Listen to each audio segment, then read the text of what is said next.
আপনার সঙ্গে কি যাবে? ওয়ায়াবকা ওয়াহিদুন আমালুহু, একটাই জিনিস যাবে, শুধু হচ্ছে আমল। দয়াল আল্লাহ রে, তুমি আমায় রহম করো না। মাবুদ মাওলা রে, তুমি আমায় ক্ষমা করো না। তুমি রহমান, তুমি রহিম, তুমি মেহেরবান। দয়াল আল্লাহ রে, তুমি আমায় রহম করো না। মতের যখন ওয়াদার হবে, আজরাইল সে বুকে বসবে। যতই করো অনয় বিনয়, তবু তোমায় ছাড়বে না। দয়াল আল্লাহ রে, তুমি আমায় রহম করো না। মাবুদ মাওলা রে, তুমি আমায় ক্ষমা করো না। রোটাকে যখন নিয়ে যাবে, ছেলে মেয়ে কতই কাঁদবে। রোটাকে যখন নিয়ে যাবে, ভাই বেরাদার কতই কাঁদবে। যতই তোমরা ক্রন্দন করো, তবু তোমার কান্না শুনবে না। দয়াল আল্লাহ রে, তুমি আমায় রহম করো না। মাবুদ মাওলা রে, তুমি আমায় ক্ষমা করো না। লাশটাকে যখন গোসল দিবে, তাকে তখন কতই লাগবে। বুক ফুটবে, মুখ ফুটবে না। দয়াল আল্লাহ রে, তুমি আমায় ক্ষমা করো না।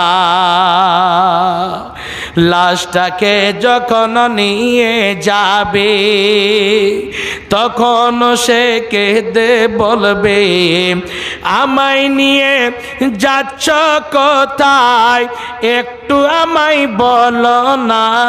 দয়াল আল্লাহ রে, তুমি আমায় রহম করো না।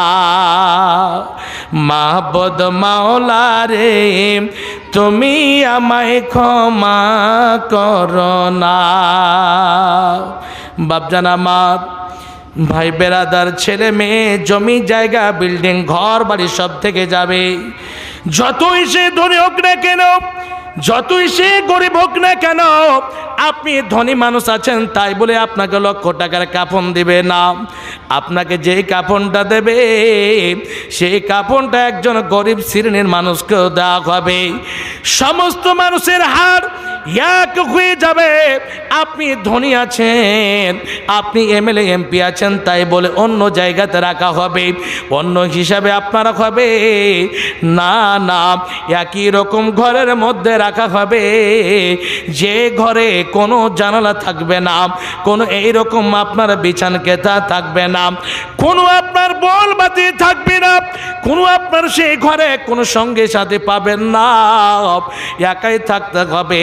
আল্লাহ বলেন, বান্দা সেই জায়গাতে যাওয়ার আগে আগে আমার পথে খরচ করে যাও। হে বন্ধু আমার, কেমন আশা রাখতে হবে, কেমন করে মালধন সম্পদ আজকে আমরা পেয়েছি, আল্লাহর নৈকট্য লাভ কেমন করে করতে হবে, এই মালধন সম্পদকে কেমন করে খরচ করতে হবে। দেখুন আল্লাহ রাব্বুল আলামিন বলেন, বান্দা ইয়া আইয়ুহাল্লাযীনা আমানু লা তুলহিকুম আমওয়ালুকুম ওয়ালা আওলাদুকুম মান যিকিরিল্লাহ। বান্দারে, তোমার মালধন সম্পদ তুমি যে পেয়েছো, এই মালধন সম্পদ তোমার আওলাদ ছেলে মেয়ে তোমাকে যেন আল্লাহকে ডাকা থেকে বঞ্চিত না করে দেয়। হে বান্দা, তোমরা সব সময় যা জিনিস পেয়েছো আমার শুকরিয়া আদায় করো এবং আমাকে তোমরা কখনো ছেড়ে দিও না। মালধন সম্পদ হয়েছে, খুব বিরাট বিল্ডিং ঘর তৈরি হয়েছে, কখন জোহর গেল, কখন আসর গেল, কখন মাগরিব গেল, কখন ঈশা গেল, ফজর উঠতে তো ঘুম ভাঙে না, বেলা 9টার সময় ঘুম ভাঙে কেন? চতুর্দিকে এরকম টেলস বিছানো ঘর, আর পাংখা চলছে, কুলার চলছে, আর এরকম বেলা 9টার সময় ঘুম ভাঙে। বন্ধু, মালধন সম্পদ পেয়ে আল্লাহকে এইরকম ভাবে ভুলেছে যে বলার সীমা নাই। কেমন ভাবে ভুলেছে? কারণ এমন ছিল, এমন গরিব মানুষ, তার পরনে একটা জামারও ব্যবস্থা ছিল না, এরকম অবস্থা ছিল। হযরত মুসা আলাইহিস সালামকে বলছে, মুসা একটু দোয়া করে দাও যেন কিছু আমার মালধন সম্পদ বেড়ে যায়, আমার মালধন সম্পদ হয়ে যায়। মুসা আলাইহিস সালাম আল্লাহর কাছে দোয়া করেছিলেন, মালধন সম্পদ হয়েছিল শর্টে আপনাকে 2 মিনিটে বলছি। মালধন সম্পদ এত বাড়লো যে কয়েকটা উঁটে তার আলমারির চাবি বহন করত, এত মালধন সম্পদ বেড়েছিল, এত মালধন সম্পদ। যখনই যায় তখনই বলে এই মালধন সম্পদ অমুকের, এই গরু, এই ছাগল, এই উঁট, এই ভেড়া সব কিছু ওর। এরকম হয়ে গেল। আল্লাহ রাব্বুল আলামিন পরীক্ষা নিচ্ছেন। আল্লাহ রাব্বুল আলামিন বলছেন, আমি সময় সময় এরকম মধ্যে মধ্যে আমার বান্দাদেরকে আমি পরীক্ষা করব। কেমন করে? আপনাকে বেমারি দেবে, অসুখ দেবে, দিয়ে পরীক্ষা নেবে। আপনাকে মালধন সম্পদ ঘটিয়ে দিয়ে আপনার পরীক্ষা নেবে। আপনার মালধন সম্পদ বেশি করে আপনার পরীক্ষা নেবে। আপনার ফসল পানি না দিয়ে ফসল পানি হবে না, আপনার এমন করে দেবে আপনার খাবারও বাড়িতে জুটবে না, এই রকম অবস্থায় পরীক্ষা নেবে। বাপজান আমার ভাইয়েরা, আল্লাহ রাব্বুল আলামিন অর্ডার করে দেন, মুসা তাড়াতাড়ি করে যাও আর গিয়ে তাকে বলো যে তোমার মাল থেকে তুমি আল্লাহর পথে দান করো, অসুর বের করো, জাকাত বের করো। এই কথা যখন বলেছি, ওই কারণ বলছি, এত মেহনত করে মাল পেয়েছি, আমি এই মাল থেকে 1 টাকা আমি এরকমভাবে সাদকা করব না, দান করব না। হে বন্ধু, তার পরিণাম কেমন হয়েছে? আল্লাহ রাব্বুল আলামিন কেমন করে তাকে মাটির মধ্যে ঢুকিয়ে দিয়েছেন, আজ পর্যন্ত মাটির মধ্যে ঢুকতে আছে, কিয়ামত পর্যন্ত সে মাটির মধ্যে ঢুকতে থাকবে। বন্ধু, মালধন সম্পদ পেয়েছেন, আল্লাহর পথে দেবেন, আল্লাহর শুকরিয়া আদায় করবেন। আল্লাহ বলছেন, লাইন শাকারতুম লাযিদান্নাকুম ওয়া লাইন কাফারতুম ইন্না আযাবি লাশাদীদ। যারা আমার শুকরিয়া আদায় করে, আমি যেই হিসাবে রেখেছি, যা পেয়েছে তাই পেয়ে আমার শুকরিয়া আদায় করে আমাকে স্মরণ করে, আমি তার মালধন সম্পদকে আমি বৃদ্ধি করে দেব, বাড়িয়ে দেব। আর যারা সব কিছু পেলেও, গাড়ি বাড়ি ঘর সম্পদ সব কিছু পেয়ে আমার নাশকরি করে, সেই জায়গাতে আমার কাছে খুব ভয়াবহ জায়গা রয়েছে।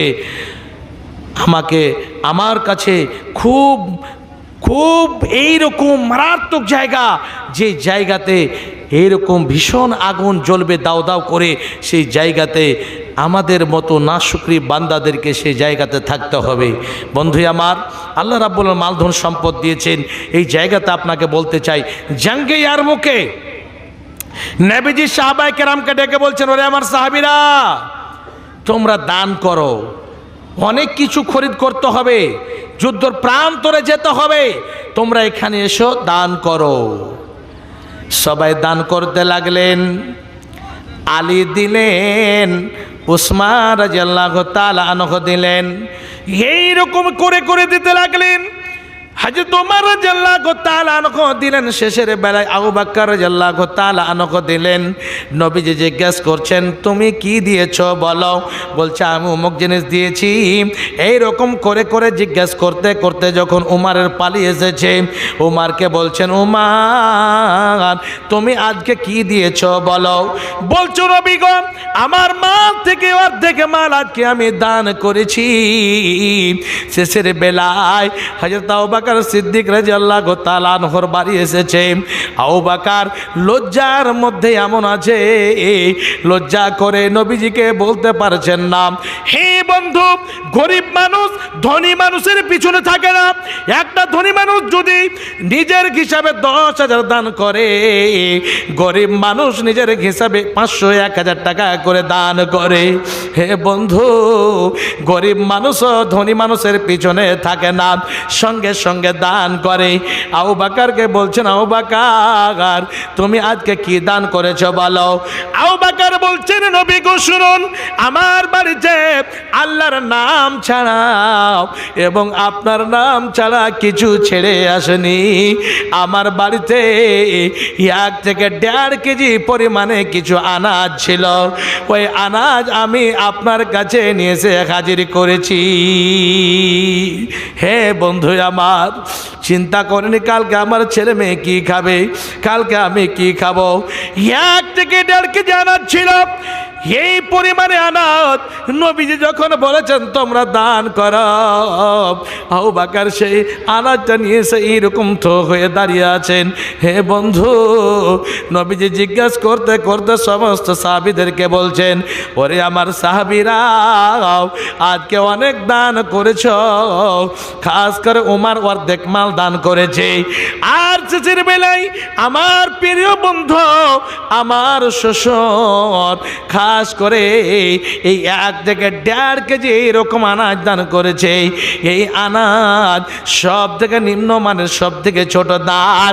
কিন্তু শুনে রেখো, আজকের দানের মধ্যে সব থেকে মূল্যবান দান হচ্ছে আবু বকর সিদ্দিকের।